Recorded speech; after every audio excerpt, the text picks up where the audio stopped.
Uganda Family TV. Enriching lives. Regulated by the Uganda Communications Commission.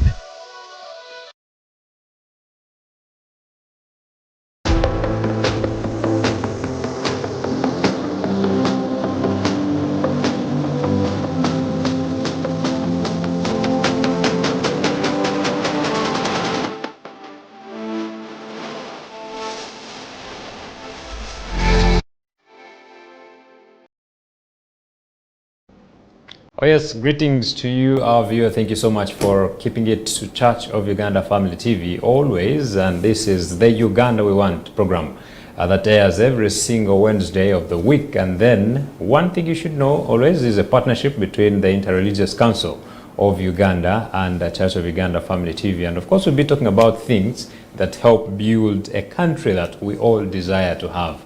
And that is, of course, why we came up with that name, the Uganda We Want. What is the Uganda you want as a person? So it takes a lot of stakeholders, it takes a lot of players to have that one country that all desire to have. And yes, today we understand we are in the political season, and these are things we cannot sideline ourselves from, because this is what is currently happening. It is essential to only tackle issues that are currently happening in our places, and this is politics. So our politics these days has been monetized so much. Everywhere you go, we are currently in the NRM primaries, but I'm sure you know what is happening down there on ground. Money is being splashed here and there. If you do not have money, you are not even capable of taking any position. Actually, even there's a time when I went to a primary school and they were having their prefectorial body elections and all those, but it is, of course, also monetized at that level. So that is the kind of generation we are grooming. But is that the right thing we are supposed to be doing? Anyway,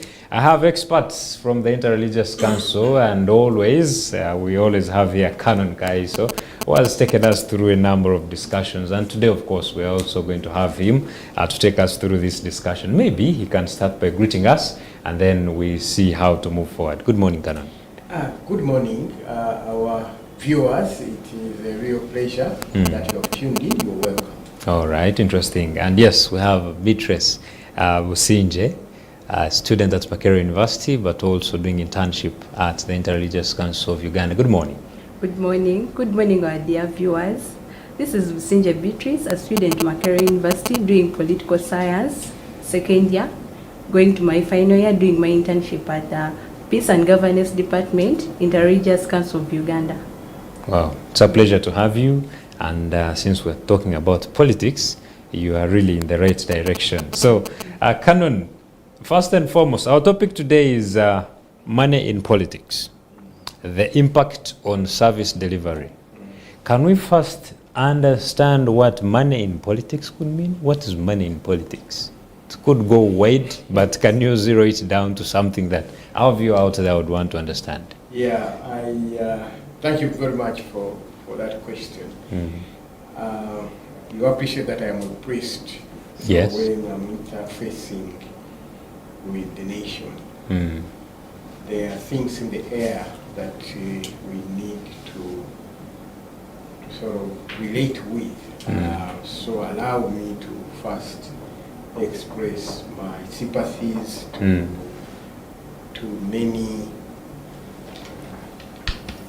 Okay. Allow me to express my sympathies to many people who have lost their dear ones. We're really touched by the murder of this couple in Entebbe. Yeah. Very sad.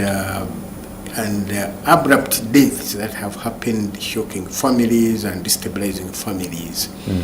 So we do convey our sincere condolences and reassure you that even in these circumstances, God remains God, and we know that He is a caring God, is a good shepherd. So look unto Him for strength and support during these trying times. Yeah, now back to your question. You are saying politics is what? Money in politics. And what could it mean to someone out there? Because we are discussing money in politics and its impact on service delivery. So we could ask, why has it become an issue? Why is it that now politics has been so much monetarized, and that there is no chance, for instance, for the poor to be able to participate in processes of aspiring for leadership. So that's the first concern, that because it has become too expensive for ordinary people to participate, that's not a fault. It means that we're not on the right path, because you see, leadership, especially national leadership or community leadership, must be accessible to everybody. And so that is the first challenge we have. So the elections are already unfair, because the electoral system as it is now is unfair, because it disadvantages those who can't afford. So that's one issue that we need to be asking ourselves, because in the end, what it means that if it's only the people who have the money, and then of course you question in an economy that is struggling, you ask who are the people that have the money. So the people who have the money are the people who are well connected. Yes. The people who do deals that undermine maybe some of our needs, and so you find yourself in the hands of people who have almost been disconnected from the everyday life, because they're living in a different sphere of life. Because they are rich, they can afford it. So those are the issues also underlining this.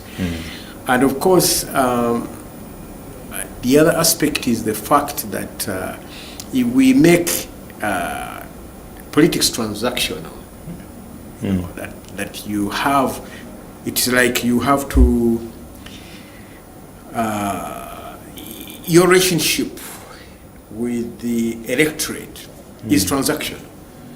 Because once the money element comes in, means that you are, everybody is saying, I am putting in this. You are putting in your support. I will pay for that support. If I go through,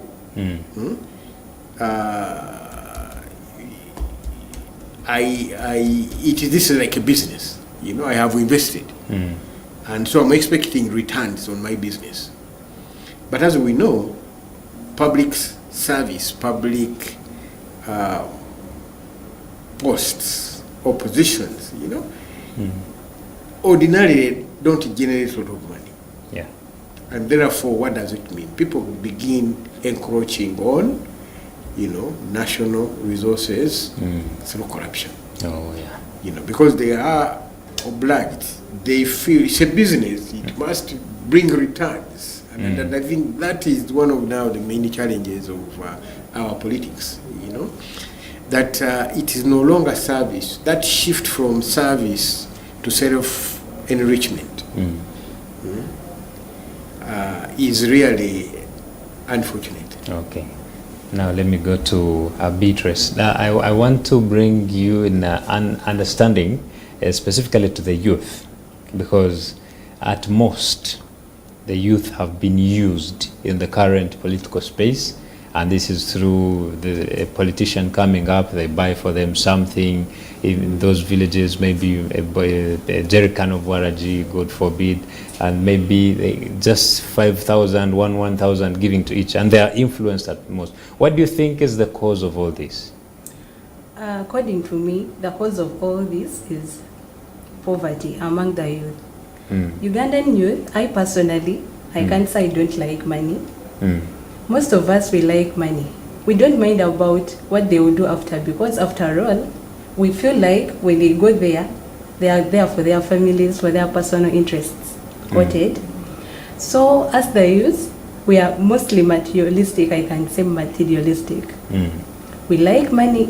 I personally, when you come and you're asking for some votes, I'll ask what you put on the table. Okay. What do you put on the table? We want to see what you put on the table first. Especially, by the way, even unemployment. Unemployment is causing that.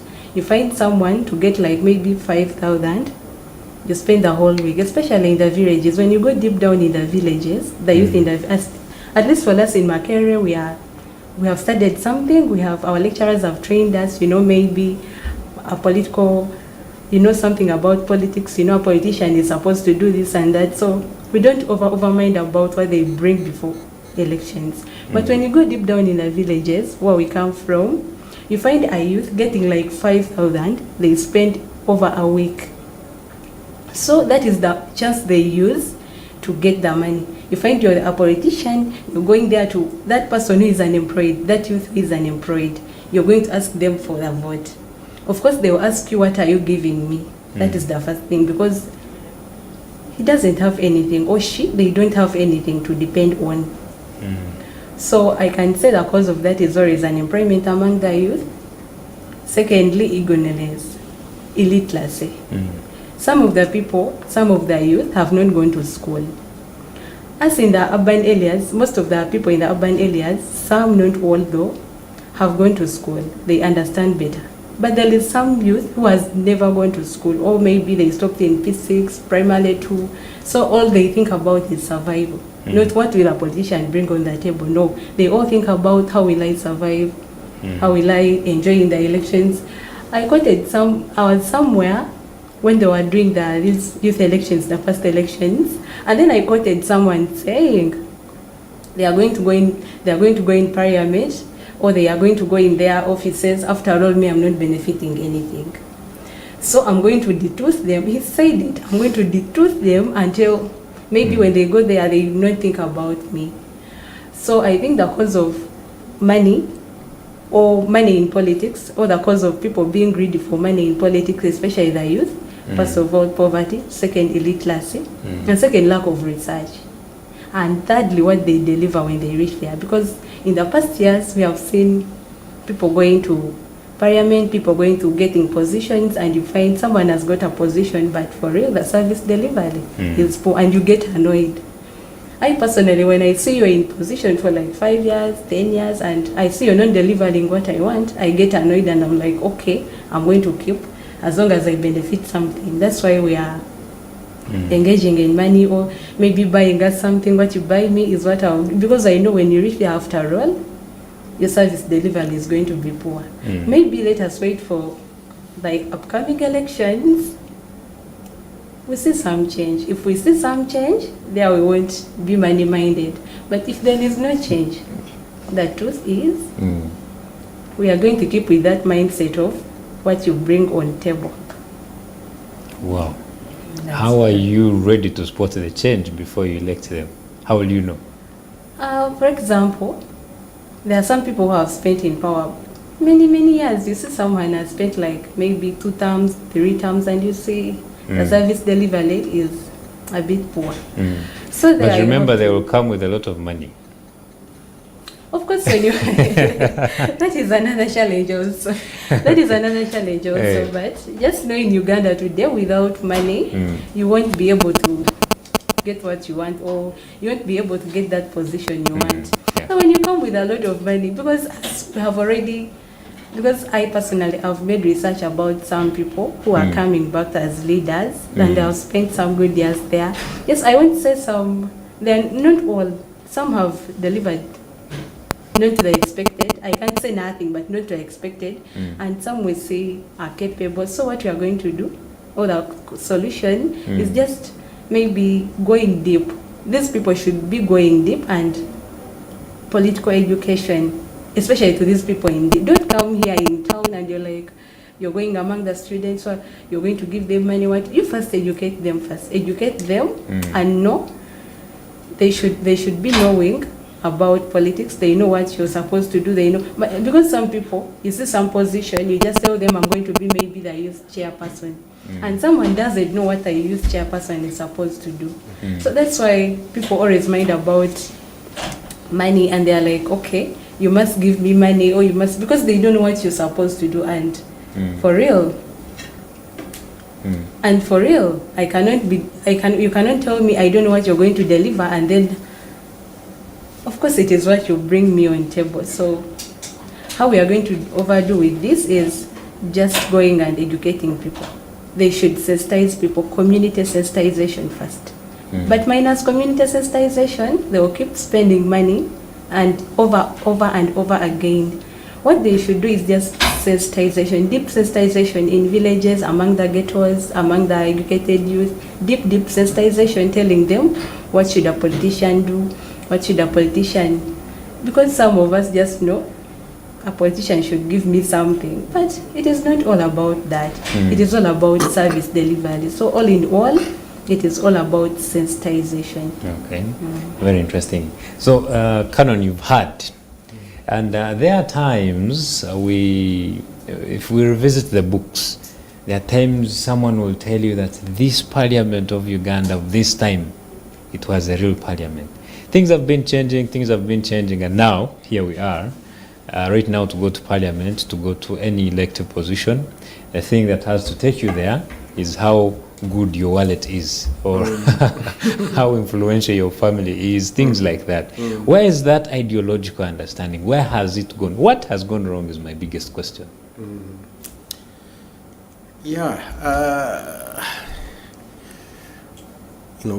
I think it's a challenge of values. We are caught up in an environment where the basic values of fairness, of care, of justice, no longer have power over us.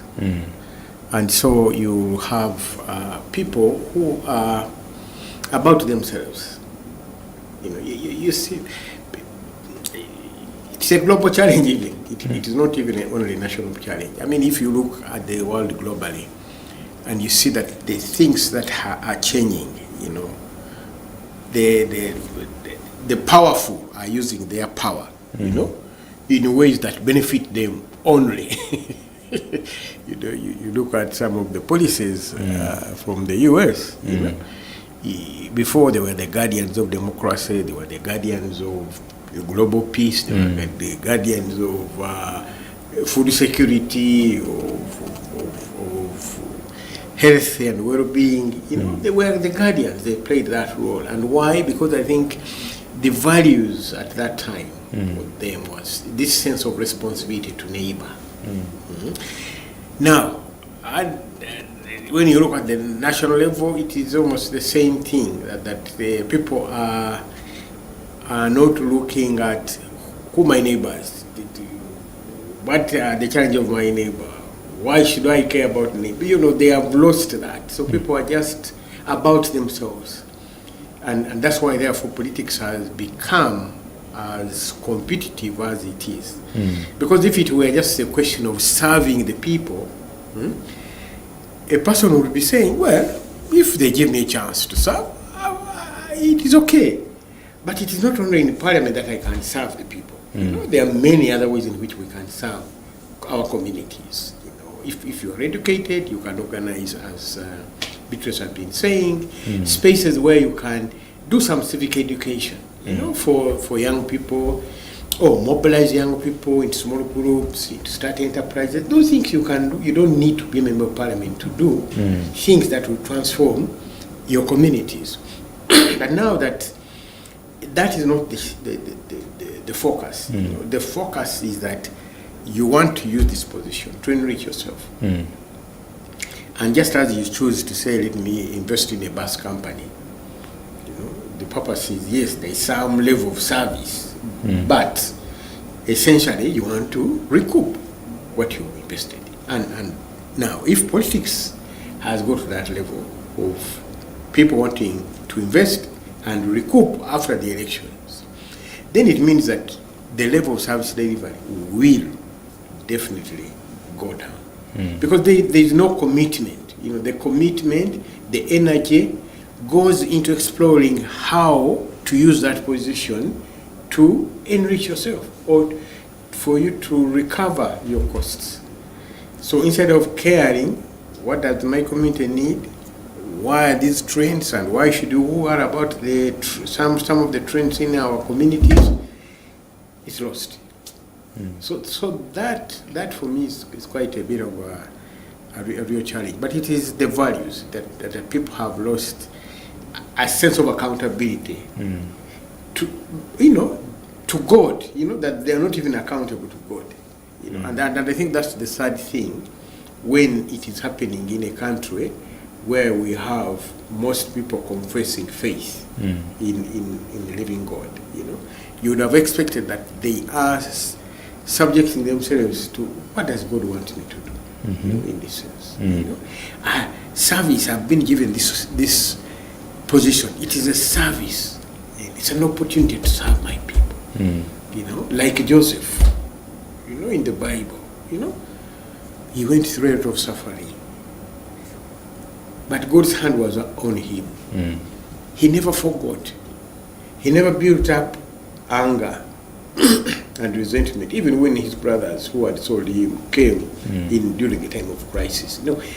People who acting like that Moses was gracious, was forgiving, and created an opportunity for fresh start for them as a family.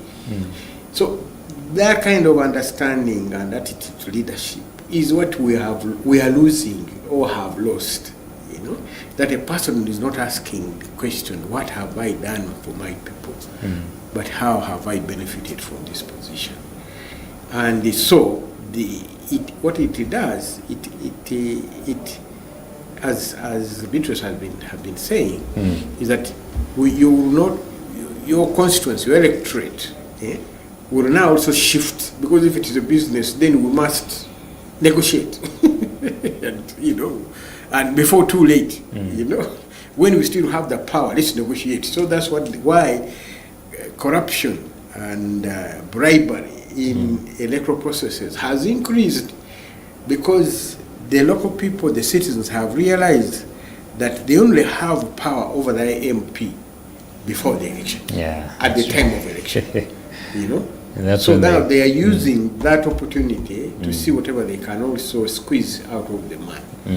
So it is a game of the fittest, and I think that's sad for the country. Yes. If we are here to extract from each other, and that extraction will go at different levels, even in the way we relate with the environment. We're extracting in our relationship, we are extracting from each other, really taking advantage of each other. You can't build a stable nation, you can't build a thriving nation with those kind of gaps in terms of our values. And so that is the challenge, and it has made accountability very difficult, because if people have a sense of accountability, like it is reflected in our motto, for God and my country, an element of accountability to God, that is a good starting point.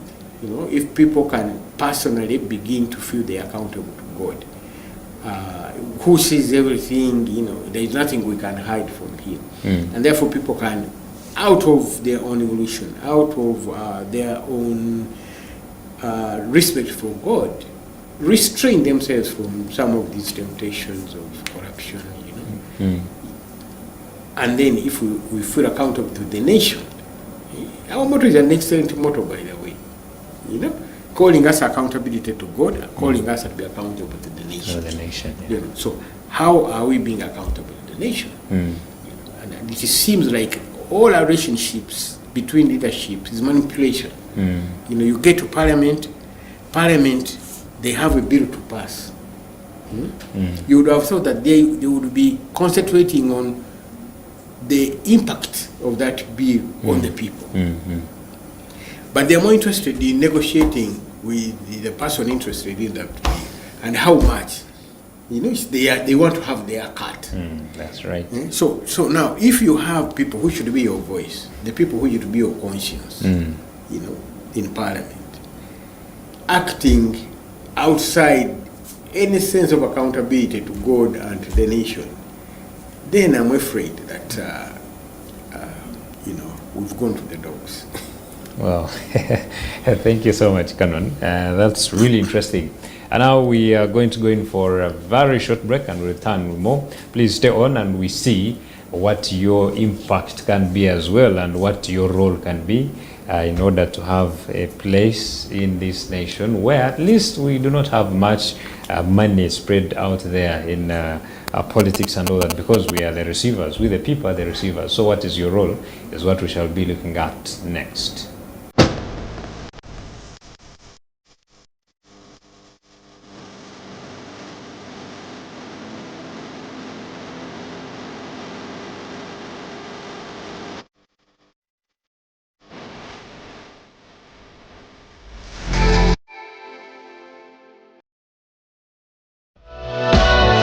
This is Church of Uganda Family TV.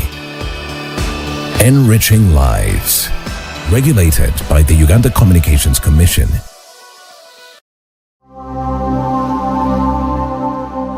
Ladies, are you ready to rise, to shine, and discover your God-given purpose?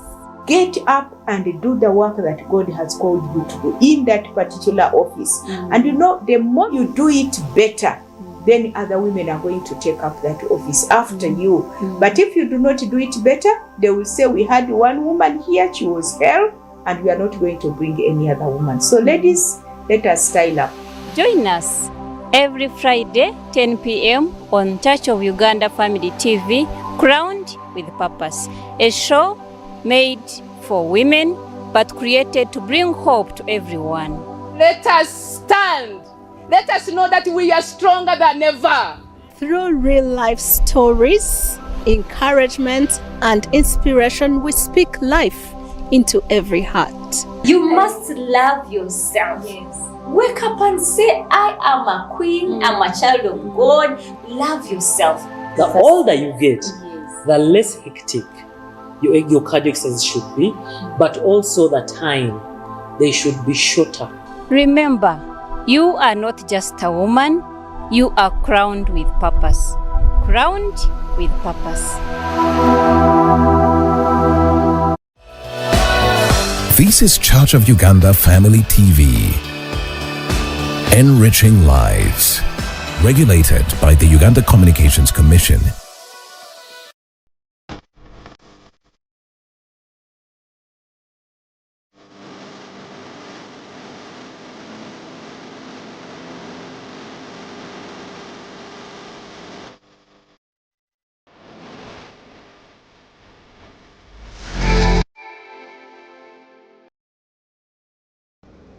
Welcome back. You are watching the Uganda We Want, and this is a partnership with Church of Uganda Family TV and the Interreligious Council of Uganda. Today we're talking about money in politics and its impact on service delivery. Now I understand so many people make huge investments, and actually recently I was talking to someone, and it's like they have turned politics into a job opportunity or something like that. But well, so after investing in all this money, and one thing we are sure of is that there is it is mob service, supposed to be mob service delivery, that has twisted a little bit. So what do you think the impact is when someone invests too much money in their campaigns to the service delivery when they are elected into office? Yes. As we've said earlier, when you invest, your expectation is that you will recoup what you have invested. And so, what we have is that when politicians step into those positions through an election where they have paid a lot of money, then they are going to use those positions to find ways of paying back their money. Okay. And we're saying that those positions give them access to national resources. And so what is happening therefore is that people begin to encroach on those resources as a means of paying back themselves, like through contracts, so that when people are discussing a contract for service, for providing a service, their interest is not so much in the quality, the technical issues, They are discussing with the more interest in how much is he willing to do what? To kick back, to give us a kickback for when we give him. And so when you do that, it means that this contractor, you have lost your power. When he has bought you like that, you lose your power. And therefore you can't supervise that person. You can't supervise that work effectively. Because it's like once you get your money, it's a deal. It is done.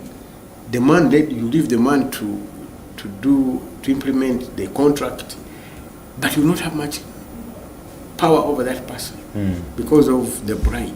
And I think that is what is also happening, that we are breaking ourselves. We are a broken people because we are cheating ourselves. So corruption is another way of cheating yourself. If you do not rise up to the moral that you are expected to live by, then you are actually cheating yourself. Okay. I don't know. You had this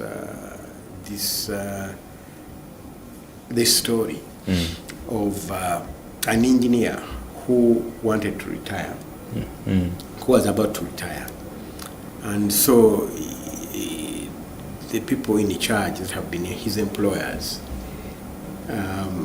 recognized that this man, we need to send him off. So they decided that they give him a contract for a house, the last house. That's the last project for him to undertake. So the man, because he has always been corrupt, said, now this is my last opportunity. This is my last project. So what happened was he bought very cheap materials. Just he focused on the painting, but the materials were not well done, the work was not well done technically. And so a day comes and you want to appreciate him, and he hands over the house to his bosses. And his bosses say, oh yes, you have done very well, you have served us over these years, and in appreciation of the work that you have done, we are now giving you this house as a gift to appreciate what you have done. Now the man's heart sank. He didn't realize in the choices he was making, he was actually cheating himself. He could have used the most expensive materials, he could have used the most important things, and that he would be the beneficiary. Oh, wow. And that is really what is also happening to us, that we don't know that we are cheating. You're actually cheating yourself. A minister was caught up in a bad situation in his constituency, and he needed quick medical attention. But he could not run to the clinic, a government clinic that was nearest. And he pleaded that, please fly me out over here. I'm going to die in here. Now, do you see? He's cheating himself. If he were investing in improving healthcare, the standards of health service provision in that local clinic, he would be comforted. And so this thing of cheating, we need to appreciate that actually corruption is cheating yourself. You think you're benefiting, but in the long run you are cheating yourself. Okay. And the same really with that goes on to personal lives. The choices we make, we might be cheating ourselves. So let's raise up with a sense of fresh awareness that corruption doesn't pay. You might appear, you talk to people who have got their way through corruption, and internally they are really struggling with their conscience. Okay. And saying, they're feeling, you have everything, you have a good house, you have what, but you know that you cheated a hospital, you cheated a school, you cheated a road. And sometimes many people are dying in those hospitals because of what you did. So really you are accountable for the loss of lives of many, many people. So you're cheating yourself, you're cheating your people, God's people. Okay. That's what it is. Wow. Now, Beatrice, according to you and maybe the research you could have done, people do spend a lot of money during this period of time. Where do they get it from? According to my research, people, of course, some people are planned. Naturally, you find you're from a rich background. You're from a rich background, maybe at your home you have some good money, and some of them are supported by their investment, because you might find some person has some investment somewhere. So that's the support they get. And some people, I hear, they are supported by their political parties. I hear, though not sure, but I hear some people are supported by their own political parties. And because they be knowing, as I invest, I'll get something out. So they invest with all that spirit of, I'm going to put in, but I'm harvesting. That's why when they reach in their positions, they want to first recover their lost money. They want to say, I invested 10 million, I must first get the money back. Then that's when you find you're getting poor services, maybe poor service delivery. And some people get money from, of course, people in Uganda, by the way, people have their own money. If you go to check on people's accounts, you can get surprised. Though some people don't show it. But for us, the youth, even as when I engage the politics of our school, I can say politics at our school. You see, if you don't invest, you won't, I think you won't even win, because only the rich people or the people who are packed with a lot of money, all those people whom we know they come from maybe good backgrounds, because we come from different places. You find maybe your parent is a peasant, the other parent is maybe a medical doctor, maybe a politician. That's why they get their money. But I think even some other people, in getting that money, some people get them in hard ways. You can't know how someone gets money, because I see maybe Canon driving some car. I can't go to ask him, where did you get that car? He's the one who knows where they get them. Some people, they can't tell you, I get money from here or there. And some people who have been in power for some good time, their money keeps accumulating. As he or she goes in power, they are paid. Of course, you're paid for your service, or you're paid for, and some people get it out of corruption. Because I was reading some book and I read some quote, corruption is bad when you're not the one involved. Corruption, I read it and I was like, okay, corruption is bad when you're not the one getting that money. And I was discussing with someone, he's really in politics, and he told me that is true. If you're not the one engaged in that corruption, you see it as very bad. But if you're a beneficiary, corruption is really good. So I was like, that mindset, how will we fight corruption? Some people have that mindset of corruption is not bad as long as you're not the one involved. So I was really surprised. The man was like, if I'm your dad, he gave me a scenario. He was like, if I'm your dad, you're at Makerere. No, you don't have money. Or like maybe you're short of tuition. I'm a politician. I'm seeing money going to maybe they have given me money for some youth project. I'm your dad, you don't have tuition at school. They have given me money for some project in the village. Why shouldn't I get some? I pay for your tuition. Won't you be happy? I was like, yes. And he was like, is there corruption? I was like, corruption, is it bad? I was like, to some extent. I was like, okay, you sit, I have money in my hands. We have these conflicting loyalties. You find maybe I have to give service to the people, but I also have family. So I had no answer, because if I'm a beneficiary, then why should it be bad? Okay. But I think also the mentality of Ugandans, before we change our mentality, we cannot get out of some stuff, because now people have a mentality that in politics you have to invest in. That is their mentality.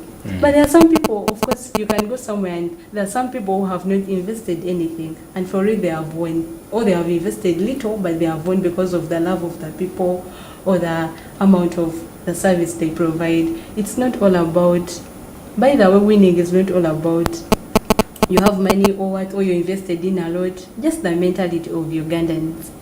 Unless we change our mentality, there will always be corruption, there will always be money in politics, unless we change our mentality, we as we. Yeah, that's one. Wow, very interesting. Canon, you've heard very, very well. the mindset that is out there. Corruption is only bad when you are not part of it. How would you counteract such a statement? And isn't it a very worrying statement when it comes to the fight against corruption? It is. It is all mindset. It is all heart.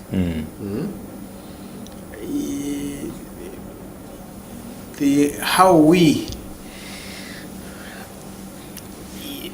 appreciate accountability, I think. How are you accountable?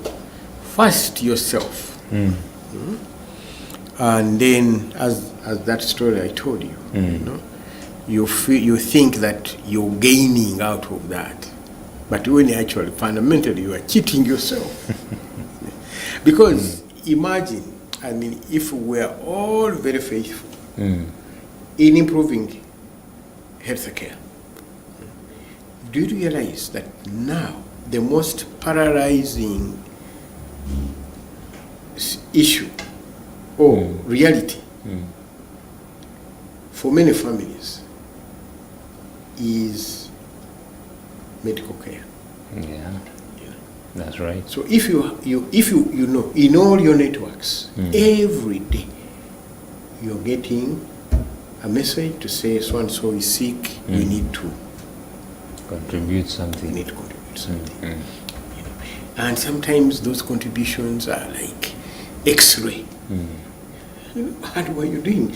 They need an NMR. So why isn't it that our hospitals are able to provide those? You know, some countries have given priority to health care, so that you have in each district, you know, you have all the facilities that you need. If you're suffering from cancer, you know, there will be a screening there. If indeed they can't manage it there, then they will send you maybe to the region, like that to the nation.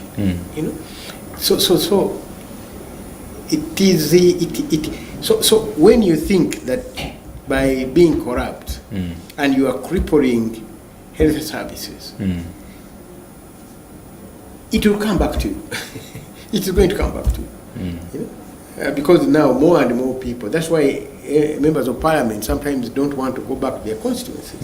Because many more people are saying, you know, we have no service here, now you are our answer. And so it is the mindset that needs to change. As I said, for me, the zero ground is to say corruption is cheating yourself. So before you do a corrupt act, ask yourself, how am I cheating myself in this? How am I cheating my neighbor in this? And what are the implications of my action to others? To myself, because it will end up with a heavy conscience. To others, you know, they are deprived of what is due to them, maybe in terms of services and quality of life. So those I think for me are the issues around corruption. It's a set of, it has to be worked at the individual level. It's not, it could be collective, but only it must be the outworking of people reflecting on the reality of corruption, its impact, its paralyzing power, and the way in which, you know, others are crippled, you know, because of a small bribe. So that's really what I can say about corruption. I don't think that just mere campaigns are enough. Yes, you can sensitize our people, but the challenge is that even the people, those who are the watchdogs, you know, are also corrupt. We hear stories that, you know, if you have money, you have an opportunity. The people who have the resources and must give you those resources will also ask for a certain percentage. That's right. A certain percentage. So the question is, what kind of country do we want to build? And that's why, Inter-Religious Council has come up with this sort of, what you call parameters. We want a caring nation. How would we translate that in the everyday life? A caring nation. It is big to develop lenses that are asking, how can I make life easier for Beatrice? How can I make it easier, for you? How can I, because that is now the lens through which we should be seeing each other, caring. So if you know that in the past years, there was this lens, that's why neighbors would help their neighbors, in terms of need, in terms of supporting even the school fees for their children. Even the people you don't know about, everybody appreciated because of the right lens, to appreciate that this person is a creature of God. He deserves attention, he deserves care. So people cared. So now if we do not, we have lost that lens, then it becomes very difficult, for us to build a nation. There are shifts that we need to make as a nation. That's why we're saying a caring nation. We're working towards a stable, nation. What do we mean? How does that translate? We want to work towards a prosperous nation. Not a nation where a few people, have 80% of the resources and other people are struggling. And so can you build a prosperous nation like that? No. The economy must be able to include everybody. All right. So our programs must be targeting the different categories of people, and must be shaped in a manner that those people would benefit from those programs. So the challenge, as you can see, is broader. It's mindset, self-examination. But personally, I want to say that if we were to take our national motto seriously, it is already a good benchmark, a real big benchmark in terms of the choices that we must make. At whatever level, at a family level, you ask, is our family caring, for instance? Then you begin to examine, you have conversations and say, how do we improve this element of care within our family? And you find there are gaps, which then you attend to. And some of these things, that's why we believe that they need some kind of collective approach. And that's why we are pushing for a national conversation. So that we have space to hold each other accountable. And to clarify what we are about as a nation, and to clarify the direction where we should be going.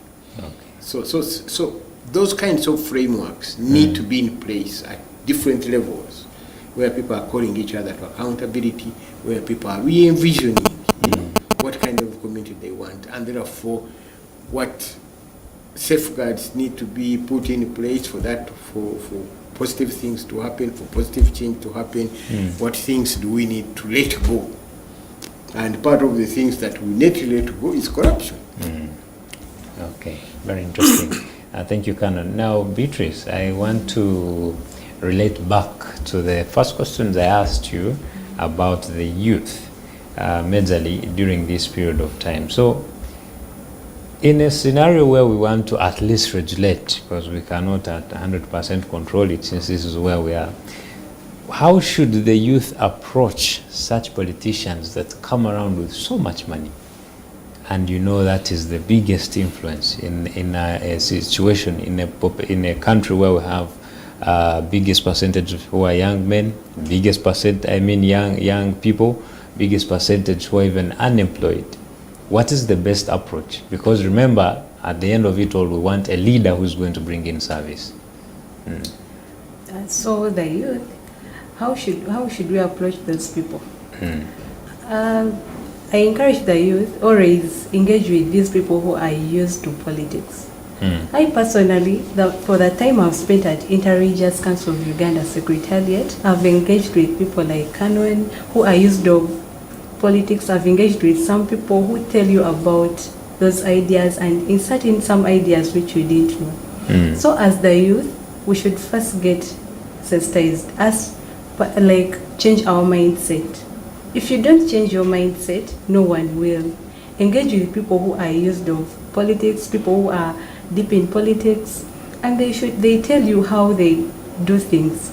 Because there are some people who have lived for more years than you. We are just young.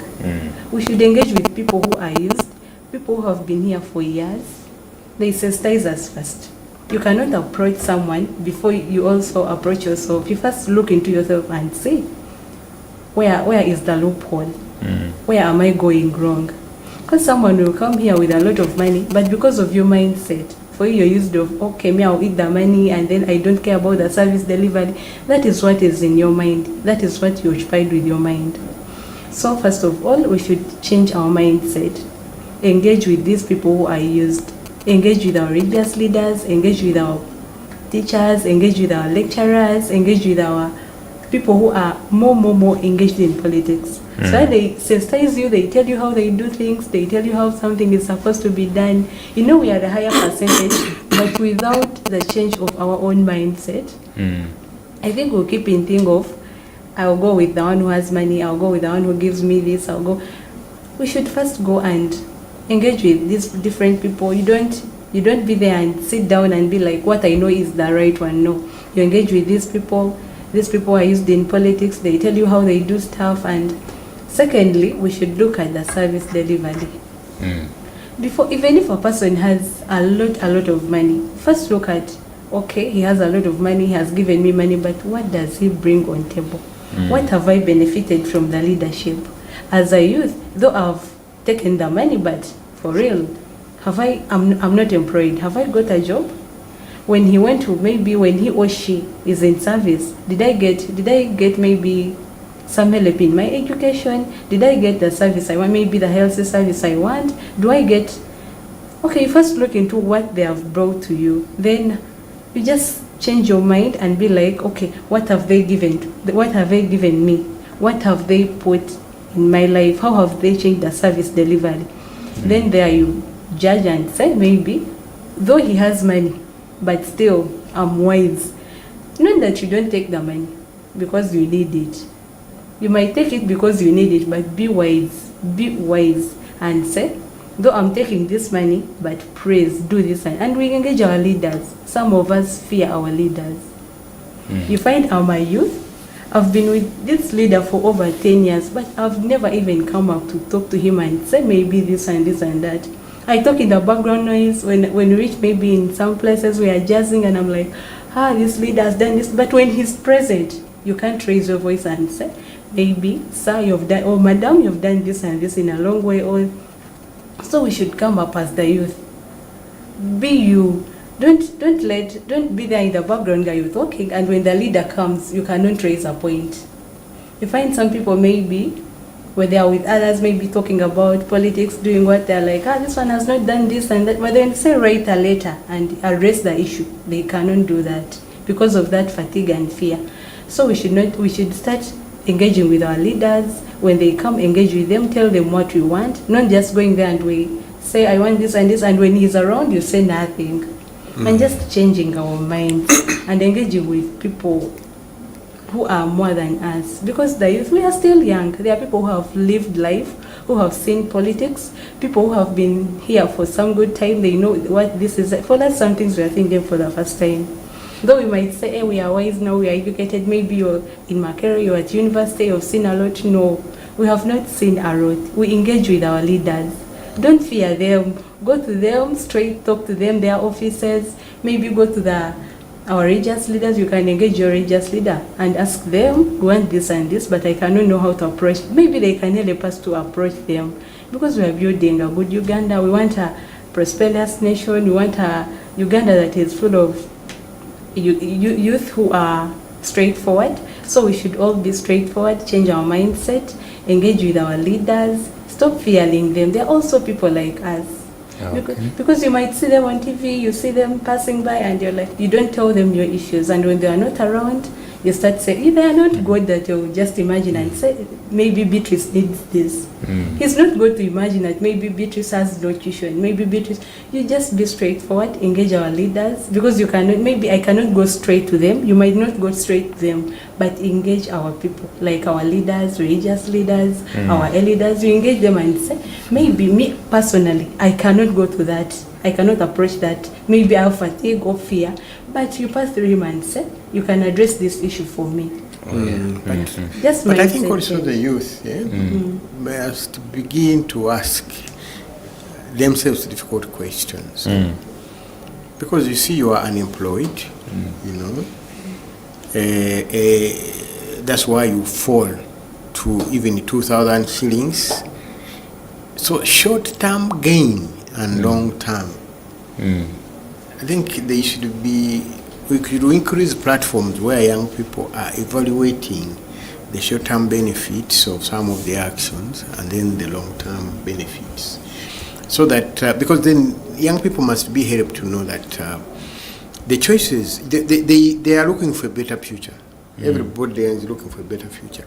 But we forget that the choices we are making today are the building blocks of that future. And so the young people must use this opportunity of elections to engage, as Beatrice is saying, you know, as a group of young people. If a person has come to you, you say, yes, thank you for coming, but for us the issues we are facing are A, B, C, D. So what are you going to do about them? You know?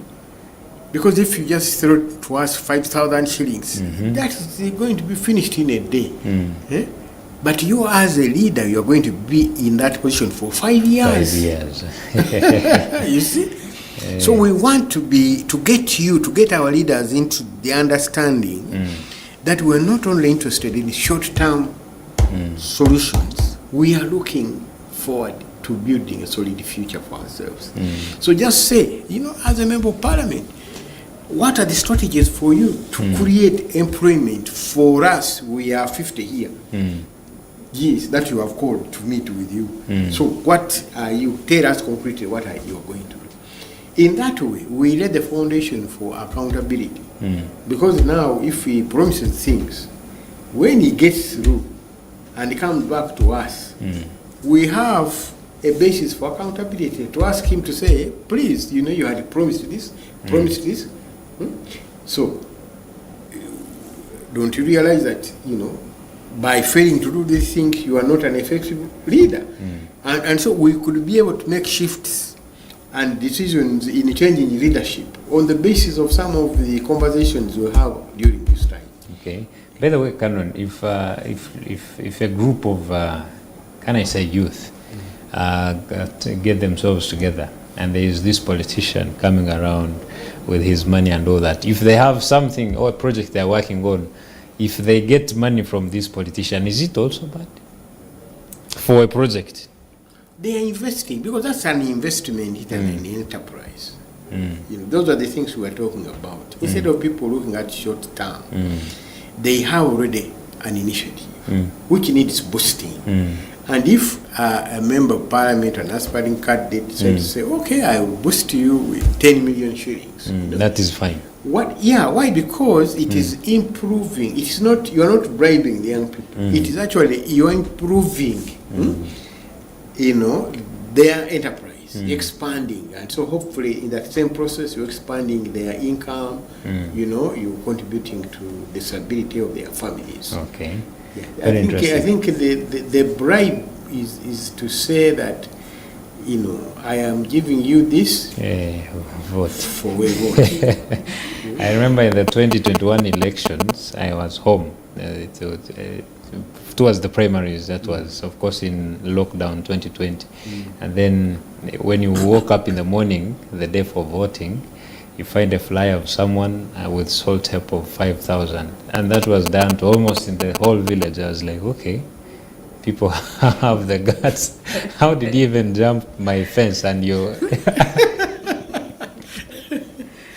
Desperate. Politics. People are very desperate. Very desperate.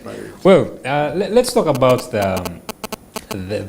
how can money be regulated? Is there a policy you think can be put in place, or maybe by the Electoral Commission? Recently, we saw the NUP side launching a fundraising. That means, actually, when I paid attention to this, to the address of the party president, Chagulanyi, he was like, the person we are facing, they have a lot of money, so you cannot just go there like that. You also need money to counteract that. But well, that's the ground that has been set, money in politics. So how do you think Electoral Commission is in any place possible to put up a regulation? I think there are regulations already to guide campaign money. There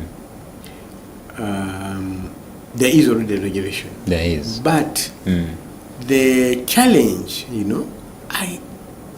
parties must account for the money they are using for the campaigns. But you know that that approach of accountability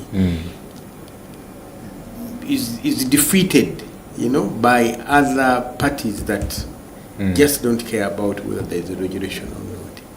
So the enforcement, EC has the responsibility to enforce, to have reports on the campaign financing, but they don't do that effectively.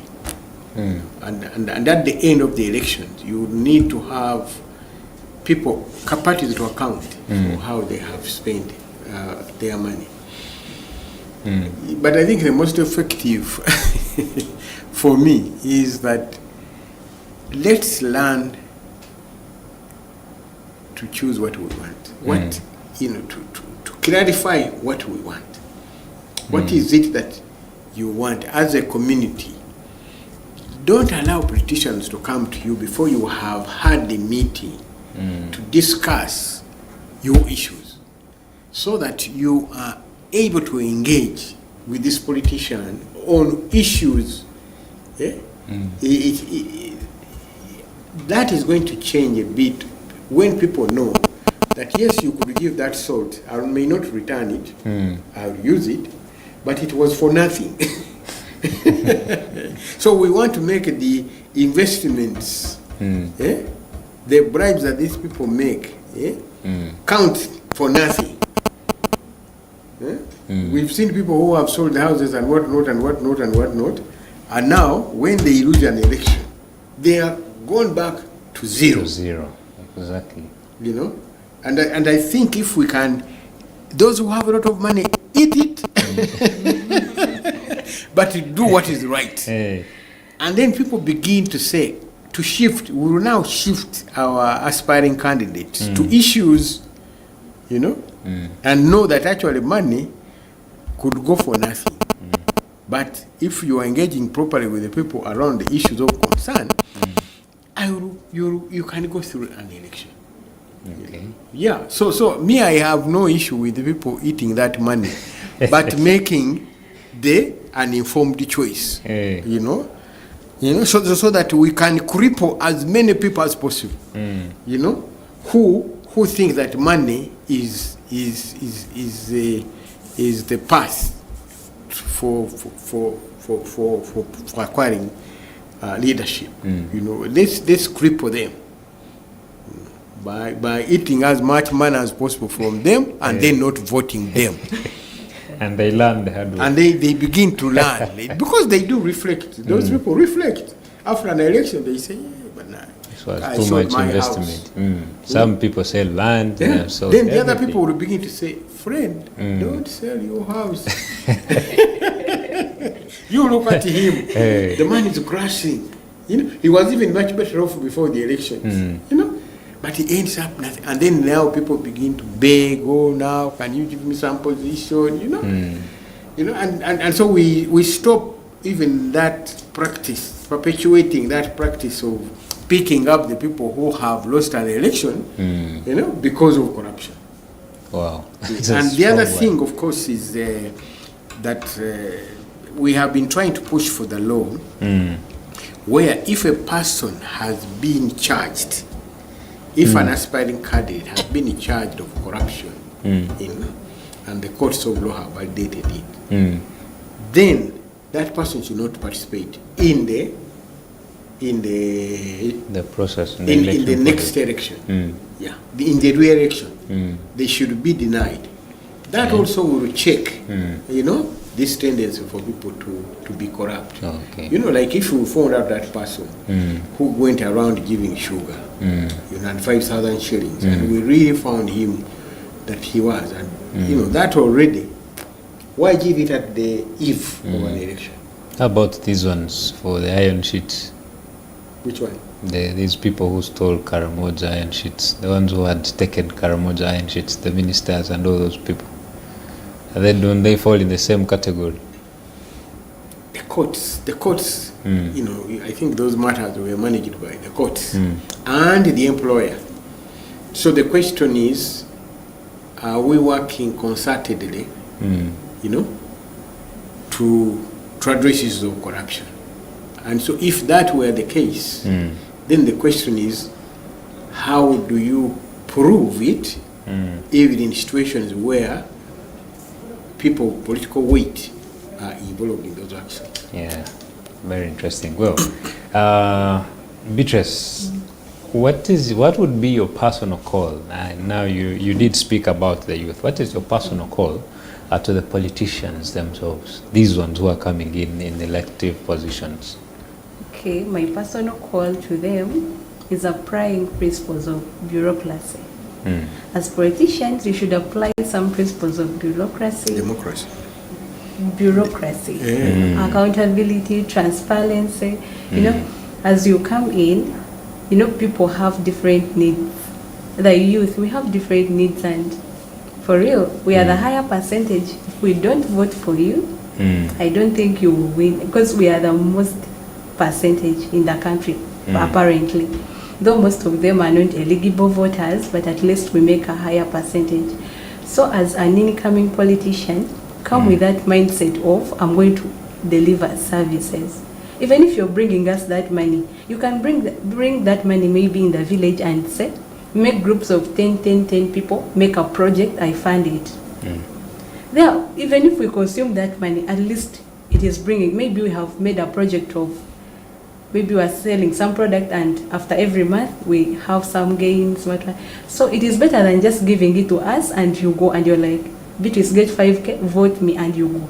After all, after you coming in, you find I have a lot of challenges you need to solve, and you find you're not coming to your expectations. So as you're coming up, you're moving around, giving that money, give it with a vision. You're like, I'm going to give them 200,000, but in a groups of 10 people, this is the project they are going to do, and it will be bringing them some income. Even if they are unemployed, they won't disturb me after all. After me winning, I will be having where they will start from. Okay. So as they are bringing that money, you shouldn't bring it, you're bringing 2,000, I go and buy soap, you're bringing 3,000, I go and drink soda. No, bring it with a you're like, I'm going to give them 10 million or 5 million, but I want to see the outcome of that money. I want to see what have they benefited in getting that money. And as politicians, when they are coming in, they should engage us. Not just going there, you've got a position, you're going to go there alone, you do your things in your own way. No, they should come and engage us. The way you see these people, when they want, I can use the example of religious leaders. They always come in our communities, and they're like, maybe there is a youth conference. They teach us, they tell us this and that and that. But most of the politicians, after getting their positions, they are nowhere to be seen. And they just assume we want this and that and that. No, you don't assume. Just come engage us. We tell you what you want, and then you deliver. Because you won't go there and just assume maybe Beatrice needs this community needs that. No, engage us. Make some meetings. Maybe you go to the village and you're like, we have a meeting today with our politician. He's coming. They come tell you what they want. You note them down and you deliver. And they should be accountable for. You should go and get accountability. Not just you're investing something, maybe you've given us money for some project, you don't come back to see whether we did it or not. Some people, you give me money and say, go and do this. Me, I'll go and do it. and use it for my own things. You come back and ask, Beatrice, I gave you this and this, how did you use the money? What are the challenges? What are the benefits? How will we come about? And mostly they should engage us. That is the most thing they should do. They should engage us. Okay, very interesting. Canon, what is your plea to the general public as we head forth to the general election, but also this election period that we are in, when it comes to money in politics? What is your plea? What is your message to the general public? I think any election, every election, is an opportunity for reshaping the future. Because it's through elections that we elect leaders who preside over the formulation of policies, but also preside over our national budget. So we should take interest in the election. First of all, I want to encourage people to ensure that you are prepared to participate in the election. They are the people who say, we know the results, so why waste our time? You know? I think when we have many people like that, then you know that the significant segment of the population are not exercising their duty as citizens. So participate. Encourage you to participate. Secondly, I want to know, for us to appreciate that and in an election we have an opportunity to reshape our future as a nation. And therefore pay attention to the people who have the capacity to do that.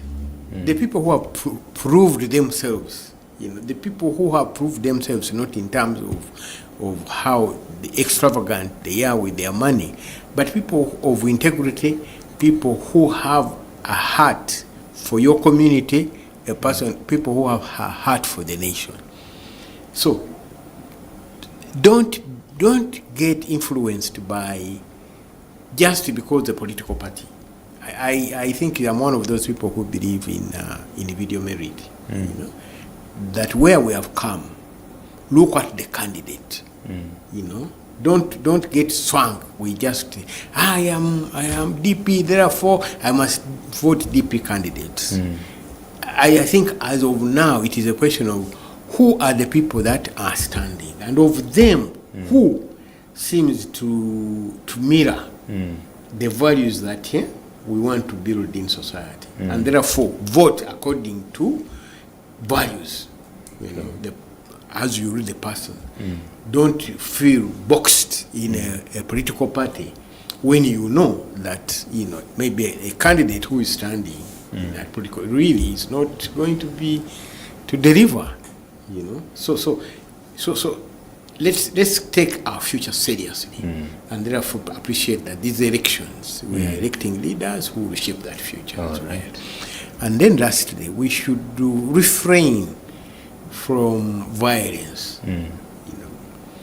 The elections are a one-day event, but we will need our neighbors who be belonging to a different political party.